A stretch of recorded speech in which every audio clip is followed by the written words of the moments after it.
لا إله إلا الله محمد رسول الله لا إله إلا الله محمد رسول الله ہوتی ہے آزادی رائے۔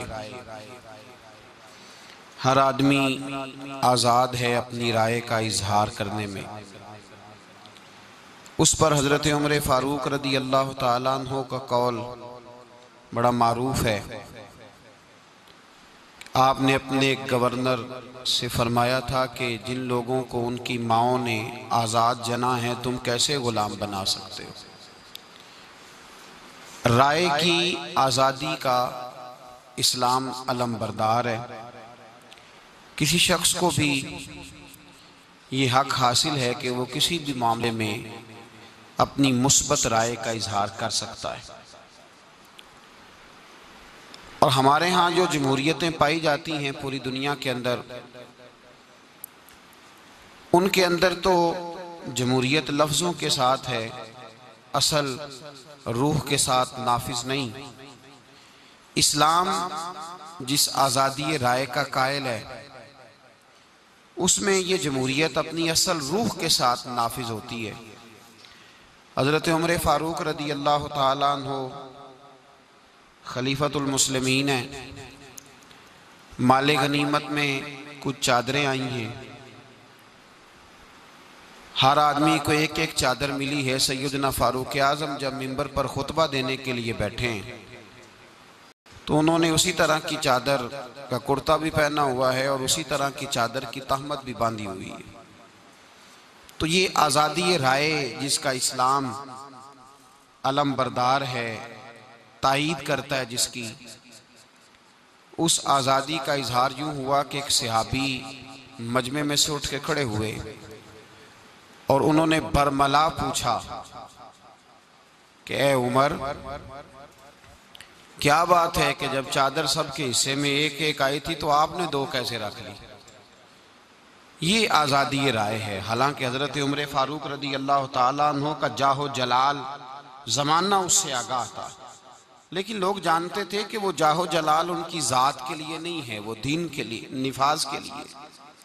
کہا جناب یہ دوسری چادر آپ کو کیسے ملی؟ تو حضرت عمر فاروق رضی اللہ تعالیٰ عنہ نے اظہار ناراضگی نہیں فرمایا، بلکہ رائے کی اس آزادی کو پسند کیا اور فرمایا اس کا جواب میں نہیں دوں گا، میرا بیٹا دے گا۔ حضرت عبداللہ ابن عمر قریب بیٹھے تھے، اٹھ کے کھڑے ہو گئے، کہنے لگے بھئی بات یہ ہے کہ چادر ایک ایک ہی حصے میں آئی تھی، پر ایک میرے حصے میں آئی تھی، ایک میرے ابا جی کے حصے میں آئی تھی، تو ان کا کرتا بڑا پرانا ہو گیا تھا تو میں نے اپنی والی چادر بھی دے دی ہے، اس لیے سیدنا فاروق اعظم کے پاس دو چادریں۔ اسلام آزادی رائے کا مکمل اختیار دیتا ہے۔ انسان کو اجازت ہے کہ وہ اپنی رائے کا اظہار کرے۔ نبی کریم سید عالم صلی اللہ تعالیٰ علیہ وآلہ وسلم نے لوگوں کو آزاد کیا، لوگ بات کر سکتے تھے، ان کے ذہن کی گرہ کو کھولا، لوگوں کی زبانوں سے حضور نے یہ باتیں ان کی زبانوں پر جاری کرا دی کہ نہ کوئی بڑا ہے، نہ کوئی چھوٹا ہے، نہ کوئی گورا ہے، نہ کوئی کالا ہے، سارے حضرت آدم کی اولاد ہیں۔ یہ رائے کی آزادی پوری طرح میرے رسول پاک علیہ السلام نے عطا فرمائی۔ اسلام اس کا مکمل علم بردار بھی ہے، بلکہ حضرت عمر فاروق رضی اللہ تعالیٰ عنہ جب خلیفہ بنے تو آپ نے لوگوں سے پوچھا تھا آزادی رائے اس قدر زیادہ اسلام میں ضروری ہے کہ خلیفہ بنتے ہی پوچھا تھا کہ بھئی میں انسان ہوں، اگر میں کسی جگہ بھول گیا، بگڑنے لگا تو اے میرے محبوب کے غلاموں تم کیا کرو گے؟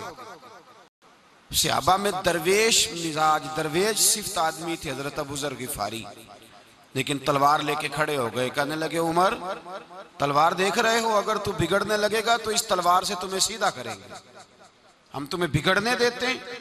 یہ آزادی رائے ہے۔ اور جناب عمر نے اس آزادی رائے پر اظہار کیا فرمایا؟ فرمایا ابو ذر جب تک تیری طرح کے لوگ ہوں گے کوئی خلیفہ بگڑے گا بھی نہیں، کوئی خلیفہ بگڑے گا بھی۔ اس آزادی رائے کو پسند کیا۔ اب ہمارے دور کے اندر جو کچھ اور کمیاں آنے لگی ہیں، ان کمیوں میں ایک کمی یہ ہے کہ اب آزادی رائے نہیں، اب آوارہ خیالی ہو گئی۔ اب ہر آدمی کو ہر جگہ بولنے کا شوق پیدا ہو گیا، ضرور بات کرے، ضرور گفتگو کرے، لیکن پہلے اس پس منظر کو سمجھے، پہلے اس کی ریسرچ کرے، پہلے اس شعبے کو وہ سمجھے۔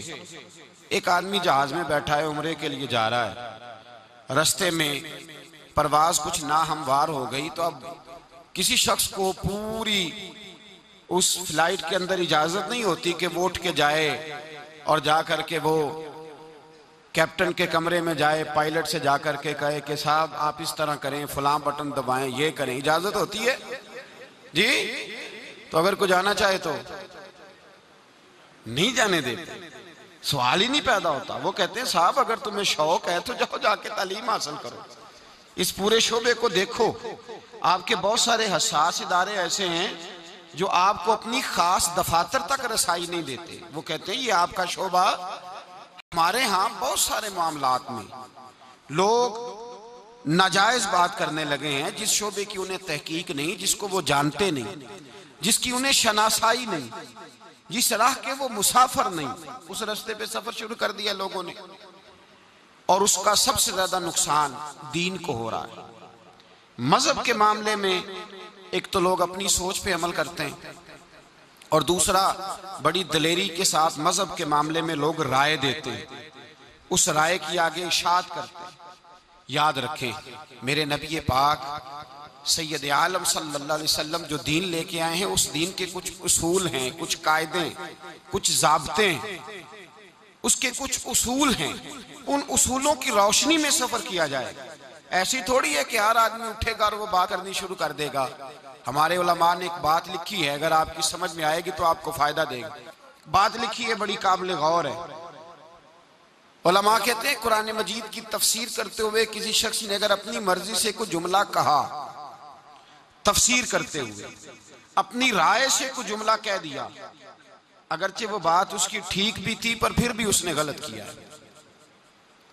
اگرچہ رائے اس نے، اگر وہ بات کا جو کر رہا تھا وہ مفہوم کے مطابق کر دی تو پھر بھی اس نے درست، اس لیے کہ اس طرح تو ہر آدمی اٹھ کے تفسیر کرنے لگ جائے گا۔ تفسیر کے لیے جو اصول چاہیے، جو باتیں بڑے سارے لوگ اٹھ کے کہہ دیتے ہیں اللہ قرآن میں یہ بھی تو کہتا ہے نا، تو اگر ان سے پوچھا جائے آیت نمبر بتاؤ، سپارہ بتائیں، تو بتا سکتے ہیں، اور لوگ لفظاً بیان کر دیتے ہیں، کہتے ہیں اللہ یہ بھی تو کہتا ہے نا۔ بھائی کہاں یہ آیت ہے قرآن مجید کی، کہاں سے تم نے بیان کر دی؟ حدیثیں بیان کر رہے ہیں لوگ، حدیث مبارکہ ایک باقاعدہ علم ہے۔ قرآن مجید کی کچھ آیات ناسخ ہیں، کچھ منسوخ ہیں۔ احادیث مبارکہ کچھ ایسی ہیں جو کچھ مخصوص لوگوں کے لیے ہیں، مخصوص اوقات کے لیے ہیں، ان کو ہر جگہ بیان نہیں کیا جا سکتا، تو لوگ جھٹائی کے ساتھ رائے دیتے ہیں۔ میرے رسول کریم سید عالم صلی اللہ علیہ وسلم کی حدیثیں لوگ بیان کرتے ہیں، حضور نے کہا، حضور نے کہا، اور بہت ساری جگہوں پہ قول ہوتا ہے کسی بزرگ کا، وہ صرف عربی میں لکھا ہوا ہوتا ہے، لوگ اس کو حدیث بیان کر دیتے ہیں۔ بہت ساری جگہوں پہ ایسا ہوتا ہے کہ کوئی ضرب المثل ہوتی ہے عربی کی، کوئی کہاوت ہوتی ہے، لوگ کہتے ہیں جی حضور کا فرمان ہے۔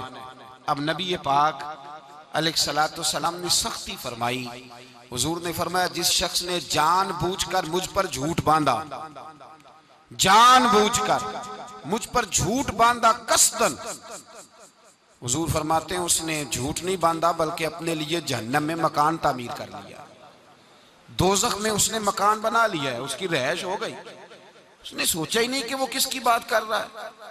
بلکہ لوگ اب پتہ نہیں کسی کی بات اٹھا کے، اور یہ بھی میں دیکھ رہا ہوں کچھ عرصے سے، جب سے یہ سوشل میڈیا عام ہوا ہے نا، ہر آدمی اپنی بات کو صحیح ثابت کرنے کے چکر میں بڑی زیادتی کرتا ہے۔ قول پتہ نہیں کس کا ہوتا ہے، کھاتے مولا علی شیر خدا کے ڈال دیتے ہیں، ہر بات ہی گویا انہی کی فرمائی ہوئی ہے۔ آپ دیکھیں تو صحیح آپ کس کا نام لے رہے ہیں، حضرت علی شیر خدا، کس کا ذکر کر رہے ہیں آپ، اور آپ نے وہ ان کے ذمہ بات ڈال دی۔ لوگ اس احساس سے، حساسیت سے نکلتے جا رہے ہیں۔ دو کمیاں آ رہی ہیں اس آوارہ خیالی میں، دو کمیاں ہیں۔ ایک تو یہ ہے کہ سوچ لوگ ٹھیک نہیں پیدا کر پا رہے ہیں، ہم اپنی سوچ پر عمل کرتے ہیں، تحقیق پر عمل نہیں کرتے، ہم کہتے ہیں ایسا ہوا ہوگا، ایسا ہوگا، اس طرح ہو رہا ہے۔ اب وہ جو بات کسی بندے نے اس طرح سنا کے آگے کی، وہ جس نے سنی اس نے اس کو اسی طریقے سے بیان کیا، اور نبی پاک علیہ الصلوۃ والسلام نے فرمایا ہے کسی بندے کے لیے جھوٹا ہونے کے لیے اتنا ہی کافی ہے، جھوٹا ہونے کے لیے کسی شخص کے اتنا ہی کافی ہے کہ وہ سنی سنائی بات آگے کر دے، تحقیق ہی نہ کرے کہ بات ہے بھی کہ نہیں، ہے بھی کہ نہیں بات۔ آپ دیکھ لیں معاشرے میں چلتے پھرتے بہت سارے لوگوں کے بارے میں، کسی آدمی کو اللہ نے پیسے دے دیے تو لوگ کہتے ہیں نہیں یہ شارجہ میں رہتا تھا تو وہاں ایک بندے کو قتل کر کے پیسے لے آیا ہے۔ اب دیکھیں نبی پاک صلی اللہ علیہ وسلم نے فرمایا کسی کے جھوٹا ہونے کے لیے اتنا ہی کافی ہے کہ سنی سنائی بات، اب ایک بندے نے کہہ دیا وہ تو بندہ قتل کر کے پیسے لایا ہے، اب سننے والے نے تحقیق نہیں کی کہ واقعی اس نے قتل کیا ہے کہ نہیں۔ اب کسی کو قاتل ثابت کرنے کے لیے 4 گواہ چاہیے، ان گواہوں پر جرح ہوگی، تحقیق ہوگی، ریسرچ ہوگی، ان گواہوں پر بحث ہوگی کہ وہ گواہ بھی گواہی کے قابل ہیں کہ نہیں۔ یعنی گواہ مل بھی جائیں تو کسی کو قاتل نہیں کہا جا سکتا جب تک کہ گواہ پر بھی بحث نہ ہو جائے۔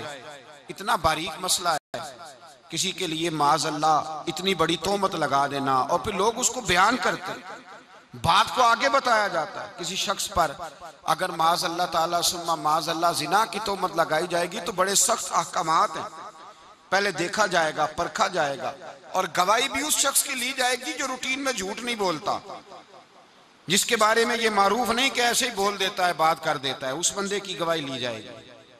اور جو اول فول بات کرنے کا قائل ہے اس کی تو گواہی شریعت میں قابل قبول نہیں۔ تو ہم لوگ بہت ساری باتیں بلا تحقیق آگے بیان کرتے ہیں۔